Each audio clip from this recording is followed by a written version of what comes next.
Good morning, students. Today we are going to learn about theories of management. Managementची theory काय असते ते आपण अभ्यास करू. Management theories are the set of general rules that guides the manager to manage an organization. तर हे जे management theories जे असतात ते rules असतात, rules and regulation असतात, ज्याचा उपयोग आपल्याला आपला बिझनेस मॅनेज करण्यासाठी खूप उपयुक्त ठरतो. Theories are an explanation to assist employee to effectively relate to the business goal and implement effective means to achieve the same. तर हे जे काही theories असतात या theoryचा उपयोग कशासाठी होतो.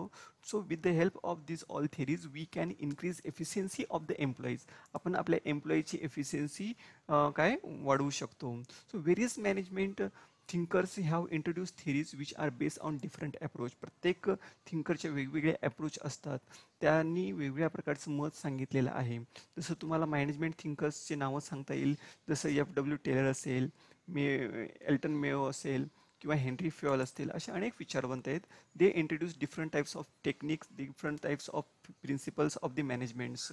So these theories are applicable in all type of organisation लहान असो किंवा मोठा असो. So all these principles are very useful to and they can follow all these principles in their business.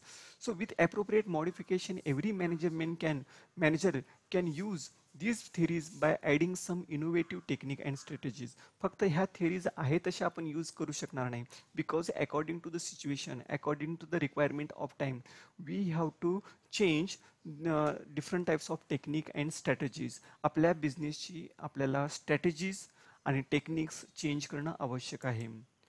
It means these old theories are the basis of modern management theories. Modern management थिअरीजच्या ह्या base आहे. Base म्हणजेच काय, आधार आहे. यावरती सर्व गोष्टी अवलंबून आहेत. So next part is organisation, workforce and society are facing some common problem.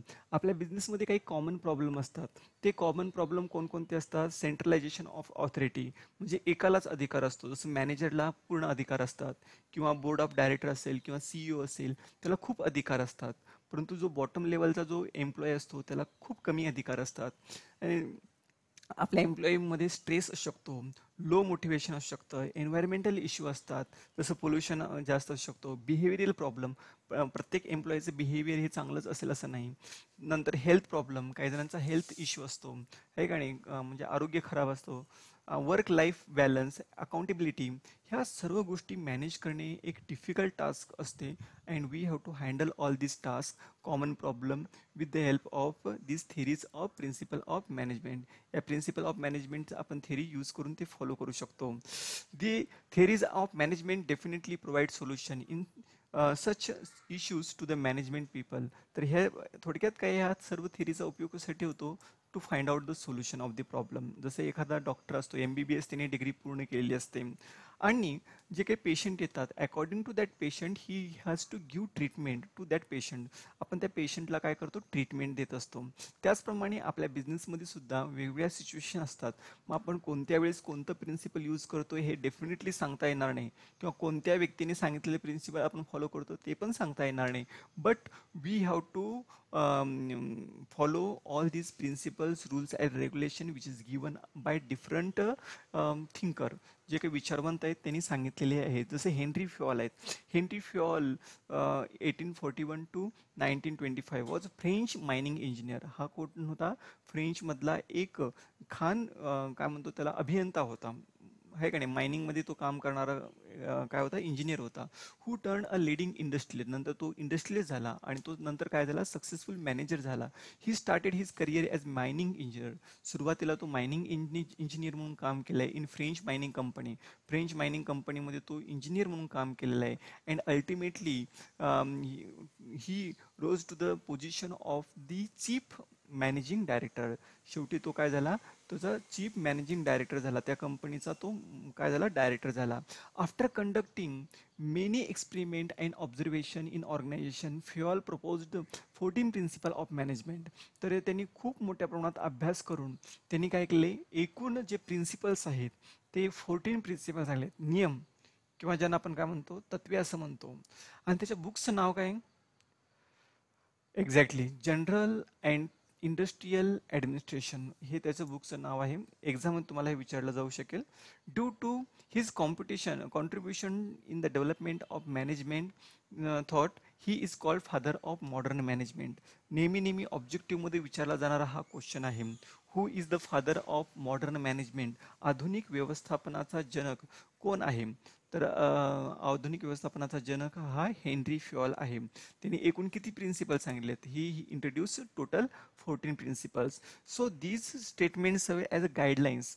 हे सगळे गाईडलाईन्स आहेत, डिसिजन मेकिंगसाठी खूप इम्पॉर्टंट आहेत, मॅनेजमेंट डिसिजनसाठी खूप इम्पॉर्टंट आहेत. So all these are the name of principles and we are going to learn each and every principle in detail. So first one is the principle of division of work. आपण आपल्या कामांची विभागणी केली पाहिजे, कामाची वाटणी केली पाहिजे. So according to this principle the work is divided into different kinds such as technical, financial, commercial, security operation, accounting and managerial. आपण आपल्या कामाची विभागणी करतो. ज्याप्रमाणे आपण कॉलेजमध्ये जे वेगळे प्रोफेसर असतात, वेगवेगळे विषय शिकवतात, कारण त्यांनी सुद्धा कामाची विभागणी केली असते. कोणी एखादा टीचर अकाउंट शिकवतो, एखादा मॅनेजमेंट शिकवतो, एखादा इकॉनॉमिक्स शिकवतो. So on the basis of qualification, on the basis of quality, किंवा इथं सुद्धा आपल्या बिझनेसमध्ये सुद्धा आपण वेगवेगळ्या प्रकारची रिस्पॉन्सिबिलिटी वेगवेगळ्या लोकांवरती टाकणे आवश्यक आहे. तर जसं की टेक्निकल असेल, फायनान्शियल आहे, कमर्शियल आहे, सिक्युरिटी आहे, अकाउंटिंग आहे, अशा अनेक लोक ही कामं पार पाडतात. We have to assign, we have to divide the work among employees as per their qualities and capabilities. त्यांच्याकडे जी काही क्वालिटी असेल किंवा केपेबिलिटी असेल, त्या केपेबिलिटीनुसार आपण ते काय करणं गरजेचं आहे. We have to distribute that work among the employees. So with the help of this we can increase efficiency of the employee. Next one is principle of authority and responsibility. Authority is बघा, authority and responsibility हे एकाच, अधिकार आणि जबाबदारी ह्या एका नाण्याच्या दोन बाजू आहेत. ज्या व्यक्तीच्या अंगी किंवा ज्या व्यक्तींना ऑथॉरिटी दिलेली असते त्यांना रिस्पॉन्सिबिलिटी ही प्ले करावी लागते. सो जसं आपल्या कॉलेजची प्राचार्य असतात, त्यांच्याकडे ऑथॉरिटी असते पण त्यांना रिस्पॉन्सिबिलिटी पण असते. सुट्टीच्या कालावधीमध्ये सुद्धा त्यांना कॉलेज अटेंड करणं आवश्यक असतं, किंवा they have to manage each and everything. प्रत्येक गोष्टीचं मॅनेजमेंट बघणे आवश्यक असतं. It is necessary to get things done appropriately. सर्व गोष्टी ॲप्रोप्रिएटली होतात का ते बघणं गरजेचं आहे. जसं इथं बघू शकतो आपण, हा काय सेंट्रलाइज्ड पर्सन आहे, मेन्स रिस्पॉन्सिबल पर्सन आहेत, पण त्याच्यावर एकूण he can assign the work. तो सगळ्यांना कामं देऊ शकतो अँड ते कामं करून सुद्धा घेऊ शकतो. If the manager is given authority to complete a task within a given time, he should hold responsible if he does not complete the work in given time. अगदी वेळेमध्ये आपण काम पूर्ण केलं नाही तर तो रिस्पॉन्सिबल असतो. जसं कंपनीचा CEO कामगारांना विचारत नाही की काम किती झालेलं आहे. जसं कंपनीचे डायरेक्टर म्हणजे जे मेन मालक असतात ते कुणाला विचारणार? मॅनेजरला विचारणार. कुणाला विचारणार? सुपरवायझरला विचारणार. Means those principal who are the responsible person, they are going to complete that task within time. विशिष्ट वेळेमध्ये ते टास्क पूर्ण करणं गरजेचं आहे. So that time when he is going to work, जसे मॅनेजर जेव्हा एखादं काम करतो, काम करत असताना he has to take decision according to the situation. जशी सिच्युएशन असेल त्या सिच्युएशननुसार तो डिसिजन घेत असतो. So principal of management. आता या ठिकाणी थर्ड प्रिन्सिपल आहे principal of discipline. Discipline is very important in each and every organisation. Without discipline we can not achieve any goal of the business concern. So employ must obey rules and accept respects the rules that govern the organisation. जे काही rules and regulation आहेत ते follow करणं गरजेचं आहे. Discipline help achieve the goal in the organization. Good discipline is result effective leadership. जर discipline खूप चांगली असेल तर चांगल्या प्रकारची आपण लिडरशिप डेव्हलप करू शकतो. There must be clear understanding between the management and workers regarding the organisation's rule. तर जे मॅनेजर असतील किंवा जे एम्प्लॉईज असतील त्यांच्यामध्ये योग्य प्रकारचं अंडरस्टँडिंग असणं आवश्यक आहे. So basic discipline should be observe at all level. सर्व ऑल लेवलवरती डिसिप्लिन मेंटेन करणं आवश्यक आहे. Point number 4, principal of unity of command, म्हणजे आदेशातील एक वाक्यता. जेव्हा आपण राईट, हा कुठला अप्रोच आहे तुमचा, राईट अप्रोच आहे, आणि हा कुठला आहे तुमचा, रॉंग अप्रोच आहे.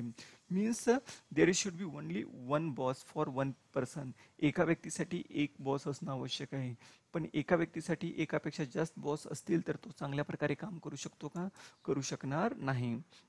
These principles helps managing conflict and solving dispute among people in organization. तर हे रॉंग अप्रोच आहे.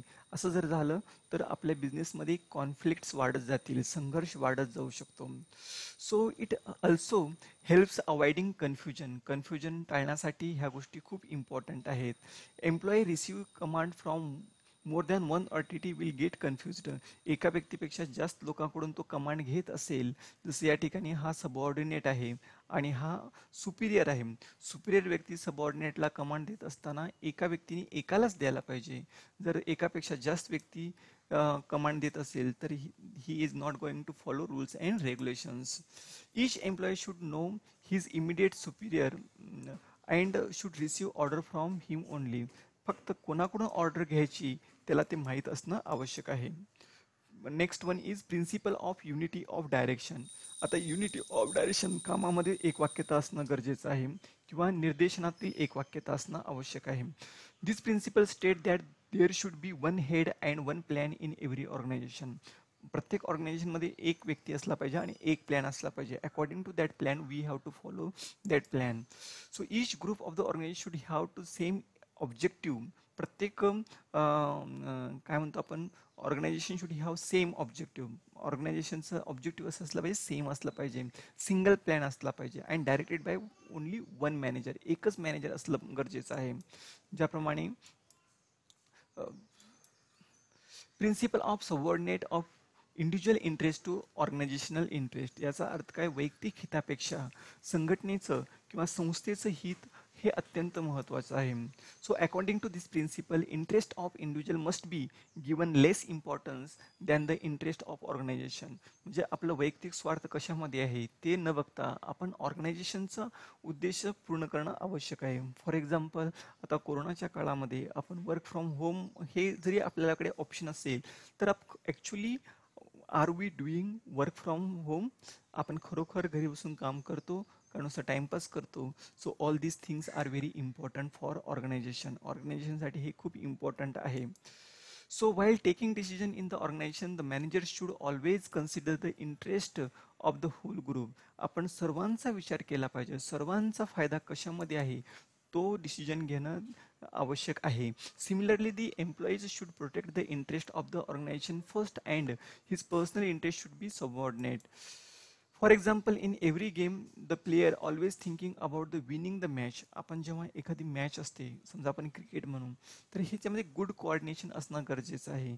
स्वतःचा वैयक्तिक स्वार्थ बघू नये. जसे की एखादा बॅट्समॅन असेल, सेंचुरी करण्यासाठी त्याला 1-2 रन कमी असतील, पण it is need of time to play very fast. जर आपल्याला खूप फास्टमध्ये खेळायची गरज आहे पण आपण सेंचुरीसाठी आपण खेळत असाल आणि आउट होण्याच्या भीतीनं अगदी सेफमध्ये खेळत असाल, that is not helpful to the organisation. Next one is principles of management. यामधला 7 प्रिन्सिपल ऑफ सेंट्रलायझेशन. आता सेंट्रलायझेशन बघा, हे तर डायग्रामच्या आधारे तुम्ही समजू शकता. Centralization refers to the organization concentration of power and authority. Power कुणाकडे, जसे की हा व्यक्ती, याचा हा पॉवर आहे, यांना तो इन्स्ट्रक्शन देणार, हा यांना इन्स्ट्रक्शन देणार, हा यांना, आणि हे यांना. म्हणजेच काय, कॉन्सन्ट्रेशन पॉवर आहे. आणि त्यानुसार सेंट्रलाइज म्हणजे एका व्यक्तीकडे आहेत. आता हा डिसेंट्रलाइज आहे, म्हणजे काय जण, आता हा व्यक्ती याला इन्स्ट्रक्शन देतो आणि हा याला इन्स्ट्रक्शन देतो, याला आपण डिसेंट्रलाइज म्हणू. आणि सेंट्रलाइज म्हणजे काय, हा एक व्यक्ती सर्वांना काय करतो, इन्स्ट्रक्शन देत आहे. So in some organisation his power is vested in one hand. काही ऑर्गनायझेशनमध्ये फक्त एकाच व्यक्तीला पॉवर दिली जाते. This situation occurs in the small organisation. आता ही सिच्युएशन कुठे होऊ शकते, when there is a small organisation. जसं बिग ऑर्गनायझेशन असेल, जसं तुम्हाला माहीत असेल कोकोकोला कंपनी अनेक देशामध्ये काम करते, मग अशा प्रकारचं सेंट्रलाइज्ड सिस्टीम चालणार आहे का, नाही चालणार. त्या ठिकाणी खूप मोठ्या प्रमाणात ऑथॉरिटीची एक चेन असणार आहे. But if the size of organisation is large, there is a decentralisation. मग साईज खूप मोठी असेल तर डिसेंट्रलाइज करणं आवश्यक आहे. Next principle is principle of remuneration. So appropriate remuneration to staff or employees is the principle to take to keep them satisfied financially as well as retain them for long span time within the organization. आपण आपल्या कर्मचाऱ्यांना पुरेसा मोबदला दिला पाहिजे. We cannot make differentiate between male and female. आपण mail आणि female मध्ये डिफरेन्शिएट करू शकत नाही किंवा काही एम्प्लॉईला कमी रेम्युनरेशन काही एम्प्लॉईला जास्त रेम्युनरेशन असं देऊ शकत नाही. जर सेम लेवलवरती एम्प्लॉईज काम करत असतील तर त्यांचं रेम्युनरेशन सुद्धा कसं असणं गरजेचं आहे, फेअर असणं गरजेचं आहे. We have to give equal remuneration to each and every employee on same level. The fair remuneration affect on the productivity and efficiency level in total. The remuneration should be fixed by taking into consideration skill. आपण remuneration ठरवत असताना त्या एम्प्लॉईकडे असणारी skill किती आहे, expertise किती आहे, कौशल्य किती आहे, नॉलेज किती आहे, त्याचा कालावधी किती आहे, म्हणजे त्यांनी किती वर्ष काम केलेलं आहे, कॉस्ट ऑफ लिव्हिंग, जगण्यासाठी किती खर्च लागतो, मार्केट ट्रेंड कसं आहे, प्रॉफिटेबिलिटी कशी आहे. We have to think each and every aspect. त्यानंतर आपल्याला बघायचं प्रिन्सिपल ऑफ स्केलर चेन. ह्या स्केलर चेन आहे. Scalar chain means hierarchy of authority from top level to the lower level for the purpose of communication. आपल्या सर्वांना माहीत आहे मॅनेजमेंटचे काही लेवल असतात, जसं टॉप लेवल मॅनेजमेंट आहे, मिडल लेवल मॅनेजमेंट आहे अँड लोअर लेवल मॅनेजमेंट आहे. Top level management give instruction to middle level and middle level management gives instruction to the lower level management. तर ही एक हायरार्की आहे. This helps to ensure the orderly flow of information and communication. जो flow ज्या मार्गाने ते flow होणं आवश्यक आहे त्या मार्गाने ते फ्लो होणं आवश्यक आहे. So for example general manager inform the decision to the respective functional manager. General manager functional मॅनेजरला काय सांगतो, सूचना सांगतो. Functional manager pass to supervisor. Functional manager सुपरवायझरला सांगतो आणि सुपरवायझर त्याच्या खालील व्यक्ती फोरमॅनला सांगत असतो and foreman is going to complete that task. तर मग हा झाला, हा टॉप टू बॉटम लेवल झाला आणि हा बॉटम टू टॉप लेवल. हा काय झाला, एक चेन झाली ज्या चेनद्वारे आपण काय करतो, इन्फॉर्मेशन शेअर करत असतो. So for avoiding this longer chain task speedy decision cross communication or direct communication. असं क्रॉस कम्युनिकेशन सुद्धा इम्पॉर्टंट आहे. म्हणजे सेम लेवलवर असेल तर फ्लोअर मॅनेजमेंट फ्लोअर लेवल काय म्हणतो आपण, जे एम्प्लॉईज असतील त्यांच्यामध्ये सुद्धा कम्युनिकेशन होणं गरजेचं. त्याला गँग प्लॅंक असं आपण म्हणतो. Next one is principal of order. आपल्याला बघायचं आहे principal order. This principal base on place for everything and everything is it place. प्रत्येक वस्तू योग्य त्या ठिकाणी असणं आवश्यक आहे. जसं मी एक लॅपटॉप आणि माझ्यामध्ये आणि लॅपटॉपमध्ये एक स्पेसिफिक डिस्टन्स आहे. हा हेडफोन इथेच असायला पाहिजे. मी हेडफोन दुसऱ्या ठिकाणी ठेवला तर तो जास्त युजफुल असणार नाही, रेकॉर्डिंग चांगली होणार नाही. याचा अर्थ काय की जसं ऑफिसची अरेंजमेंट अशी असायला पाहिजे की प्रत्येक वस्तू सहजपणे उपलब्ध होईल. Human resource and material should be in right place. योग्य ते ठिकाणी एक काय म्हणतो आपण, चेअर असेल, टेबल असेल किंवा असं शोकेस असेल, प्रत्येक वस्तू असं सिस्टमॅटिक ठेवलेली असते जेणेकरून आपण अगदी एफिशियंटली काम करू शकतो. So human resource should be place at right place on right job. योग्य त्या माणसाला योग्य ते काम दिलं पाहिजे. जसं मी कॉमर्समध्ये एक्सपर्ट आहे तर मला कॉमर्सचं म्हणजे मी नॉलेज देऊ शकतो, पण मला सायन्स फिजिक्स केमिस्ट्री मॅथ्स शिकवा म्हणलं तर मला काही येणार आहे का, नाही येणार. It means that we have to allot, we have to distribute the work according to the knowledge. Next one is principal of management. ही व्हिडिओ खूप मोठी होत आहे परंतु आपण ह्या सर्व प्रिन्सिपल कव्हर करीत आहोत. एक्झाममध्ये 5 प्रिन्सिपल जर विचारले तर just you have to read, we have to write down only 5 principal. जर लॉंग आन्सरिंगमध्ये हा क्वेश्चन विचारला तर we have to write down at least 10 principal. कमीत कमी 10 प्रिन्सिपल लिहिणं आवश्यक आहे. पण काही क्वेश्चन असे पण असतात तर ते वेगवेगळ्या प्रिन्सिपलवरती सुद्धा विचारले जाऊ शकतात. सो मी तुम्हाला नोट्स देणार आहे according to the question. Management should be fair as well as friendly to the subordinate. आपण आपल्या सबऑर्डिनेट सोबत कसं असणं गरजेचं आहे, फ्रेंडली रिलेशन मेंटेन करणं गरजेचं आहे.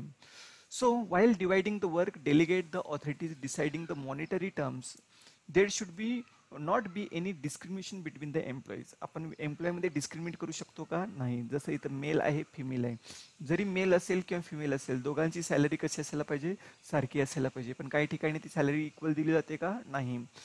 Okay, it is also suggest that the remuneration should not depend on the department. डिपार्टमेंटवर अवलंबून असावं का, नाही. But at the level on which subordinates are working, कोणत्या लेवलवरती ते कार्य करत आहेत सबऑर्डिनेट, ते महत्त्वाचं आहे. जसं सुपरवायझर असेल तर सगळ्या सुपरवायझरचा पगार सारखा असायला पाहिजे. मॅनेजर असेल तर सर्व मॅनेजरचा पगार एकसारखा असायला पाहिजे. कंपनीचे डायरेक्टर असेल सगळ्यांचा पगार सारखा असायला पाहिजे. आणि कंपनीचा मेन जर CEO असेल त्याचा पगार वेगळा असणं आवश्यक आहे किंवा थोडा जास्त असणं आवश्यक आहे. नेक्स्ट आहे principal of stability of tenure. So at the time of recruitment of employee, the management should assure them stability of tenure. आपण जॉब सिक्युरिटी खूप इम्पॉर्टंट आहे. जर एखाद्या एम्प्लॉईला जॉब सिक्युरिटी वाटत नसेल तर तो he is not going to work at optimum level, he is not going to work efficiently. तो खूप चांगल्या प्रकारे काम करू शकतो का नाही. In creating sense of belongingness among the employee, एम्प्लॉईच्या मनामध्ये त्या संस्थेबद्दल आपुलकी राहणार नाही. त्यांना वाटेल की आपला जॉब सिक्युअर्ड नाही. So they will find secured job, ते सिक्युअर्ड जॉब शोधतील आणि कदाचित मग जॉब सोडणाऱ्यांचं प्रमाण वाढू शकतं.